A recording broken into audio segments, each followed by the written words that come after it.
ಸರ್ಕಾರಿ ಶಾಲೆಯ ಅಭಿವೃದ್ಧಿಗೆ ಪ್ರತಿಯೊಬ್ಬರೂ ಸಹಕರಿಸಬೇಕೆಂದು ಶಾಸಕ ಯುಟಿ ಖಾದರ್ ಹೇಳಿದ್ದಾರೆ.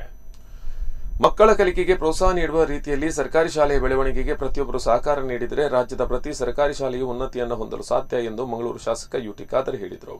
ಅವರು ದಕ್ಷಿಣ ಕನ್ನಡ ಜಿಲ್ಲಾ ಪಂಚಾಯತ್ ಹಿರಿಯ ಪ್ರಾಥಮಿಕ ಶಾಲೆ ಪುದು ಮಾಪ್ಲ ಹಾಗೂ ಟುಡೇ ಫೌಂಡೇಶನ್ ಪರಂಗಿಪೇಟೆ ಇವರ ಸಹಯೋಗದೊಂದಿಗೆ ಶಾಲಾ ವಾರ್ಷಿಕೋತ್ಸವ ಸಭಾ ಕಾರ್ಯಕ್ರಮವನ್ನು ಉದ್ಘಾಟಿಸಿ ಮಾತನಾಡ್ತಾ ಇದ್ರು. ಪುದು ಮಾಪ್ಲ ಶಾಲೆ ಇತರ ಶಾಲೆಗಳಿಗೆ ಮಾಡಲಾಗಿದ್ದು ಪೋಷಕರು ಮತ್ತು ಸಾರ್ವಜನಿಕರು ಸಹಕಾರ ನೀಡಿದಾಗ ಸರ್ಕಾರಿ ಶಾಲೆಯನ್ನ ಮಾದರಿ ಶಾಲೆಗೆ ಬದಲಾಯಿಸಲು ಸಾಧ್ಯವಾಗುತ್ತದೆ ಎಂಬುದಕ್ಕೆ ಈ ಶಾಲೆ ಸಾಕ್ಷಿಯಾಗಿದೆ ಎಂದು ಖಾದರ್ ಹೇಳಿದರು.